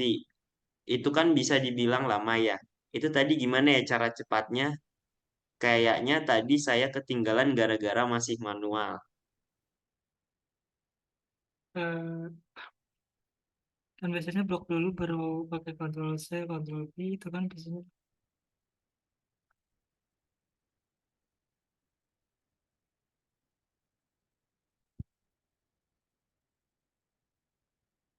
Oh, maksudnya itu kalau kita di VS Code izin share screen sebentar. Nah, udah kelihatan belum? Sudah Kang, sudah terlihat. Nah, ini kita arahin aja kursornya ke line ataupun ke baris yang ingin kita copy. Terus kita ketik itu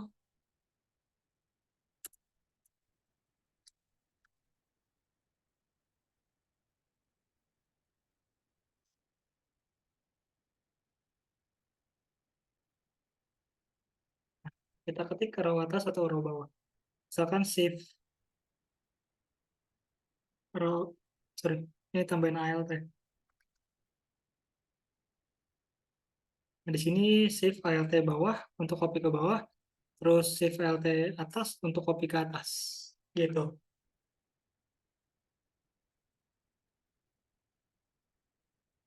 Row itu yang simbol ya, yang bukan yang simbol atas bawah panah. Gitu.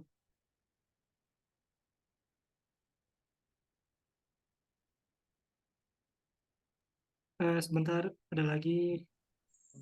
Makasih ya. Oke. Ada lagi caranya kalau misalkan, kalau tadi kasusnya cuma satu. Gimana misalkan kita pengen banyak. Nah, kalau misalkan kita pengen banyak, kita blok aja dulu, baru bisa ke shift ALT bawah ataupun atas. Itu.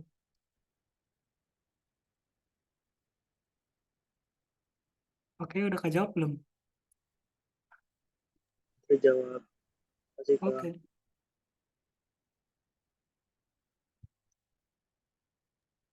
Oke, teman-teman, kita masih punya waktu nih buat teman-teman yang masih punya pertanyaan, boleh banget nih langsung tanya di sini.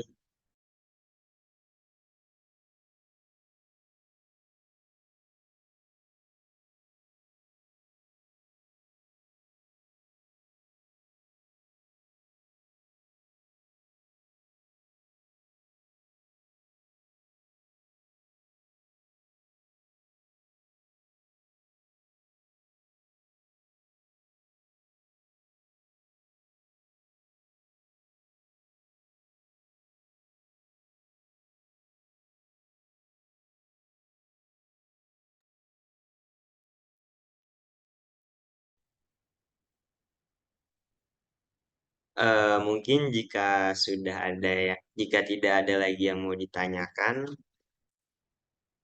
atau untuk pertanyaan yang belum kepikiran, kita ada grup study club web development. Kalian bisa banget nanya di situ buat saling bantu-bantu. Oh, ini ada pertanyaan lagi Kang dari Kang Raja lagi. Kalau mau tambah bahasan yang lain, kita tinggal tambah section lagi ya Kang. Boleh Kang dijawab? Ya, betul. Kita kalau misalkan mau tambahan bahasan ataupun tambahan bagian dari webnya, kita tinggal tambahin section aja. Ataupun kita bisa gunakan div.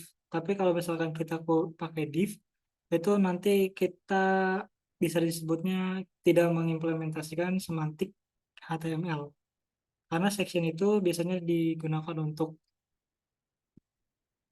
parent ataupun bagian dari sebuah websitenya. Kalau div itu adalah sebuah pembungkus dari elemen-elemen yang akan di-style ataupun disatukan. Gitu.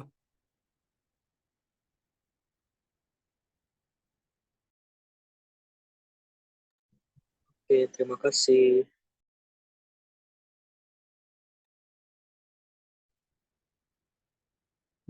Oke, mungkin kita cukupkan saja untuk sesi tanya jawab kali ini. Buat teman-teman yang masih punya pertanyaan, bisa tanya di grup Study Club Web Development. Nah, mungkin kita ke agenda selanjutnya. Terima kasih buat Kang Kevin atas penjabarannya. Semoga teman-teman bisa paham nih atas penjabaran mengenai web development malam ini. Dan bagi teman-teman yang tertinggal pembelajaran hari ini, jangan takut karena nanti untuk pembelajaran hari ini bisa ditonton ulang di YouTube Study Club ya. Tak terasa sudah ke penghujung kegiatan. Terima kasih kepada Akang dan Teteh dan teman-teman yang sudah menyempatkan waktunya untuk hadir pada kegiatan Study Club malam ini. Sebelum saya tutup, kita akan ada sesi dokumentasi terlebih dahulu ya. Teman-teman dipersilakan untuk on cam mengaktifkan kameranya untuk sesi dokumentasi.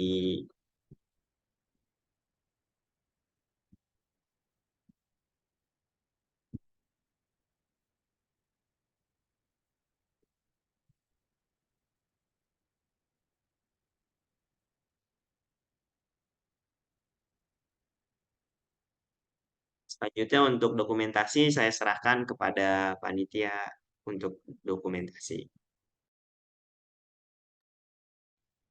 Oke, teman-teman. Sekarang kita masuk ke sesi dokumentasi ya. Untuk teman-teman yang belum on cam, diharapkan mungkin terlebih dahulu. Ditunggu sampai 2148.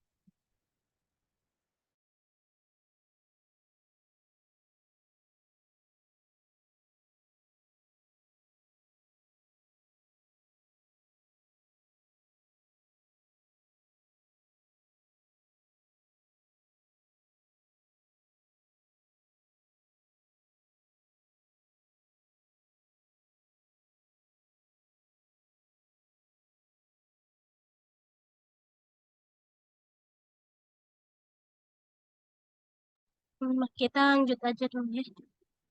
Buat teman-teman bisa ke kamera ya. 1, 2, 3.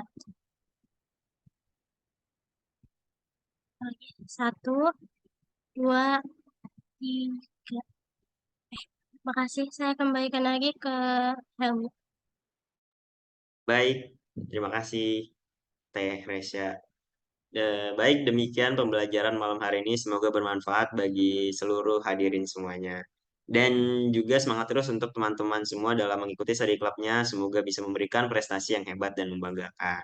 Saya Helmi Sultan Muhammad selaku moderator pamit undur diri dan mohon maaf sebesar-besarnya apabila ada tutur kata dan perbuatan yang kurang berkenan. Wabillahi taufik wal hidayah. Wassalamualaikum warahmatullahi wabarakatuh. Waalaikumsalam warahmatullahi wabarakatuh. Makasih Kang Udah boleh, Helmi. Makasih Kang sama-sama. Kevin. Udah boleh keluar ya teman-teman.